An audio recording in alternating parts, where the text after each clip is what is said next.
여러분 한국 소설 좋아하세요?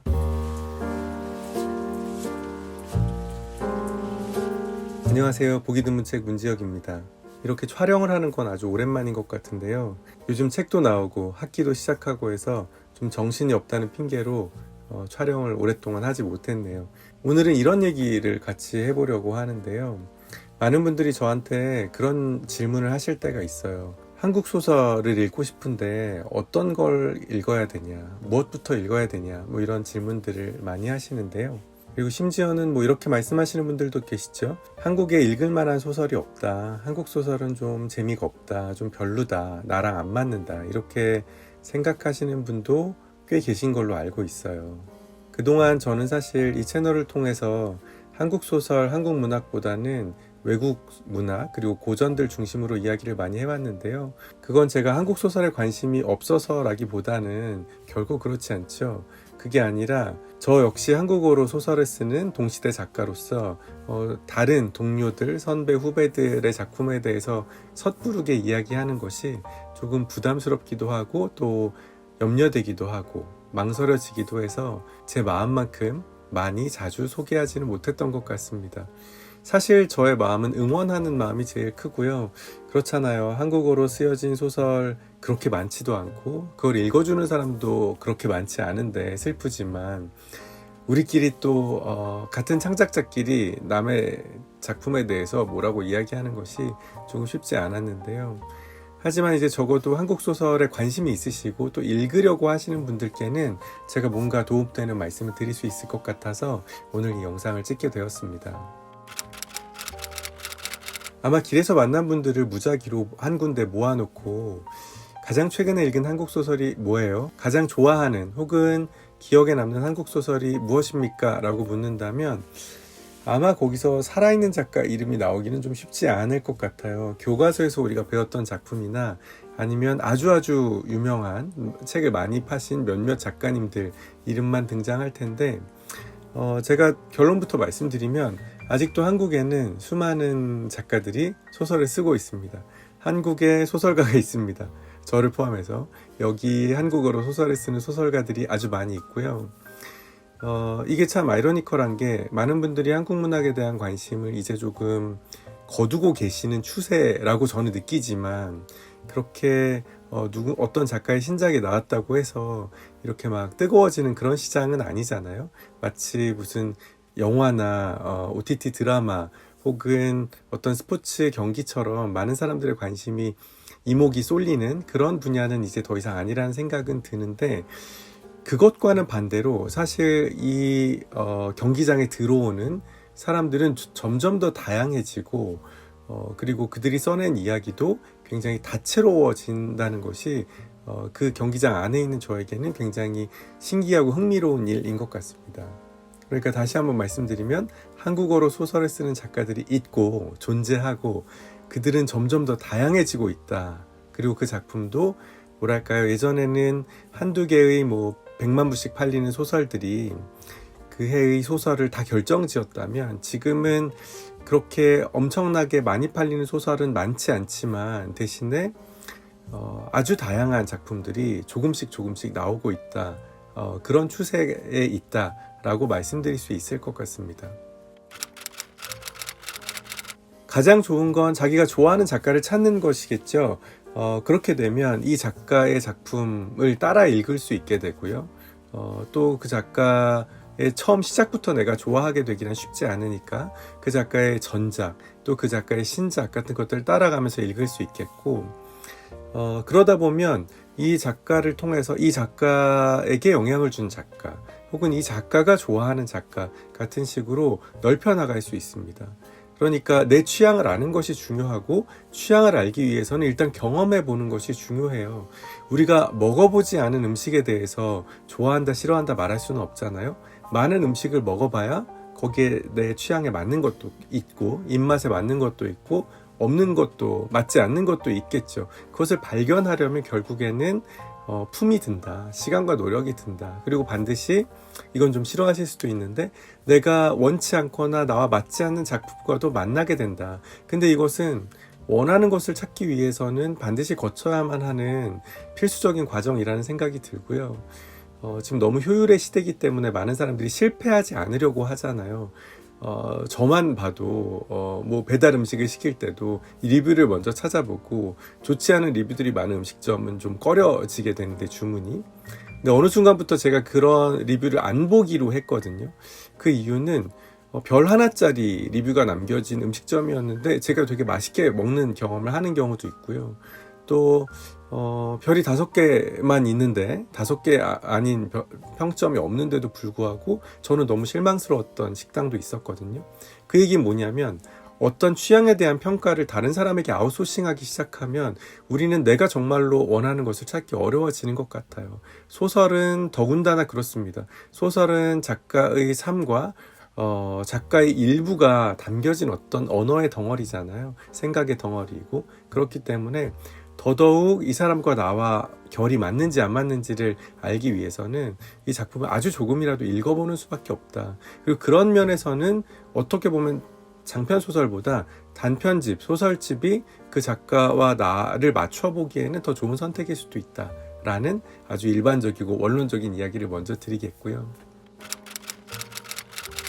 조금 더 실체적인 접근을 하자면 일단 뭐를 읽어야 될지 모르시겠다고 한다면 저는 문학상 수상 작품집 같은 것들이 일단 좋은 선택이 될 수 있을 것 같아요. 왜냐하면 그 해에 가장 소위 말하는 좋았던 소설들, 평론가나 비평가나 다른 작가들이 읽었을 때 괜찮았다고 많은 사람들의 의견이 모인 소설들을 모아놓은 작품집들이 어떤 이 시대 소설의 흐름이나 작가들의 관심사나 이런 것들을 따라잡기에는 좋은 책이 될 것 같고요.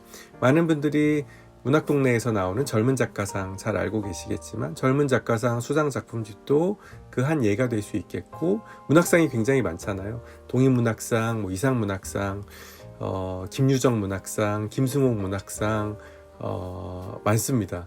너무나 많은 문학상들이 있고 그 문학상들에 대한 수상 작품집들이 나오기 때문에, 근데 대부분은 단편 모음집이에요. 소설집이라서 여러 작가들의 색깔이나 아니면 여러 작가들의 관심사 같은 것들을 확인해 보시기 좋을 것 같고, 또 한 가지는 출판사별로 자신들의 개성에 맞추어서 심혈을 기울여 내고 있는 시리즈들이 있습니다.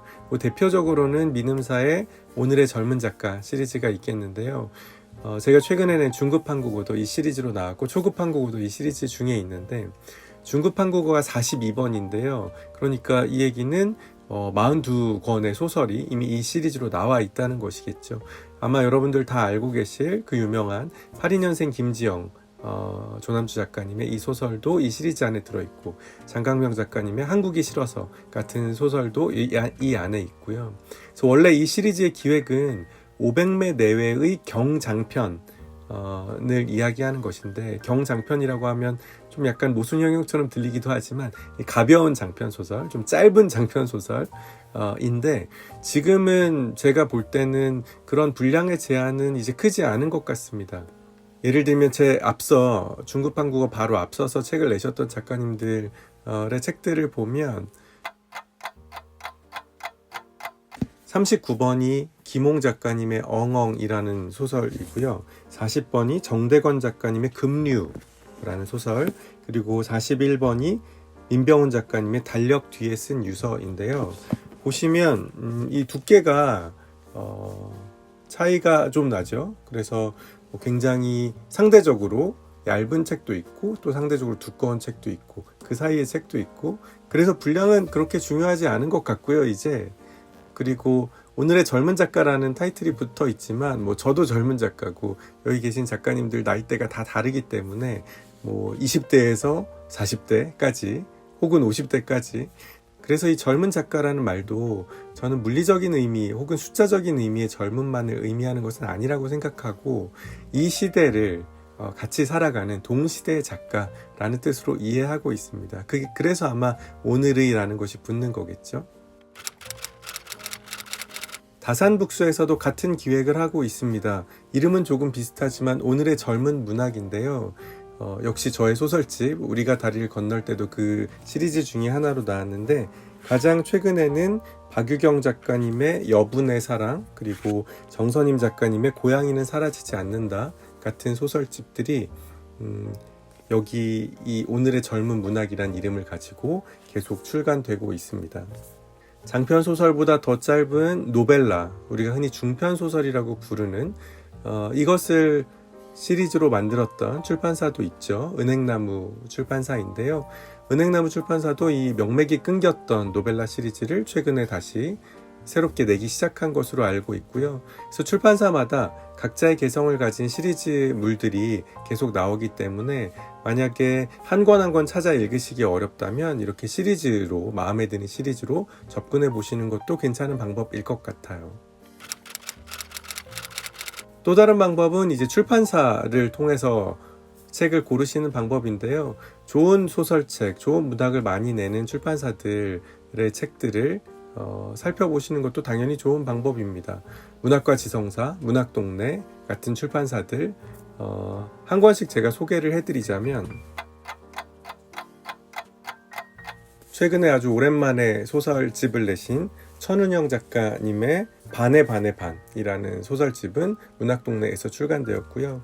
천은영 작가님은 이제 대학원 때 저의 선생님이기도 하셨는데 오랜만에 소설집이 나와서 무척 반가웠고, 또 문학과 지성사에서 최근에 나온 김희설 작가님의 누구도 울지 않는 밤이라는 책도 가장 최근에 나온 소설집입니다. 한겨레 출판에서 최근에 나온 장편소설 중에서는 김유원 작가, 한겨레 문학상을 받으신 김유원 작가님의 두 번째 장편소설 미확인 홀이라는 책도 역시 최근에 나와 있고요. 그러니까 출판사를 중심으로 접근해 보실 수도 있겠습니다. 대형 문학 출판사들, 그리고 꾸준히 오랫동안 문학을 출간해왔던 출판사들을 중심으로 어떤 신간들을 내고 있는지, 또 어떤 작가님들의 소설을 다루고 있는지 살펴보시면 취향에 맞는 소설책을 발견하실 수도 있을 것 같습니다. 그렇다고 해서 이제 대형 출판사에서 나오는 책들만 보시라는 이야기는 아니고요. 요즘은 워낙 출판사에서 오래 근무하다가 새롭게 자기의 출판사를 세우시거나 아니면 몇몇 분들이 모여서 소규모로 하지만 굉장히 숙련된 그런 경력을 가지고 계신 분들이 책을 만드시는 경우도 많기 때문에요. 이제 출판사 이름만 보고 책을 고르던 시대와는 또 조금 달라진 것 같아요. 대표적으로 이제 아논북스를 말씀드릴 수 있겠는데요.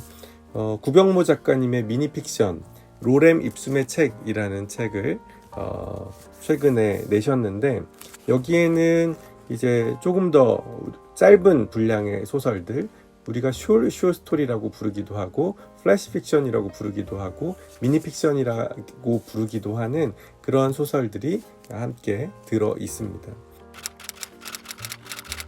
또 전통적인 종이책 시장뿐만 아니라 온라인과 오프라인을 연결하려는 그런 시도들도 계속해서 새롭게 일어나고 있는데요. 뭐 주간 문학동네 같은 프로젝트, 주간 현대문학 같은 프로젝트도 있겠고, 그리고 최근에 위즈덤 하우스라는 출판사에서는 위클리 픽션이라고 해서 50명의 작가들의 소설을 매주 연재하고 그 한 편 한 편들을 책으로 모두 내는 그런 작업들을 하고 있죠. 방금 소개드렸던 구병모 작가님의 소설 파과의 외전격인 파쇄가 그 첫 소설책이 되었는데요. 그런 식으로 뭐랄까요, 아주 다양한 시도들이 존재하는 것 같습니다. 물론 이 다양한 시도의 이면에는 어떻게 해서든지 이제 책을 읽지 않고 한국 소설을 찾아보지 않는 독자들에게 어떻게 다가갈 수 있을까를 고민하는 출판사의 고민의 흔적이 느껴지기도 해서 이제 그 업계, 경기장 안에 있는 저로서는 응원을 하게 되면서도 동시에 어떤 좀 무거운 마음을 갖게 되기도 하는데요. 왜 사람들이 소설을 읽지 않을까라는 근원적인 고민도 하게 되고요.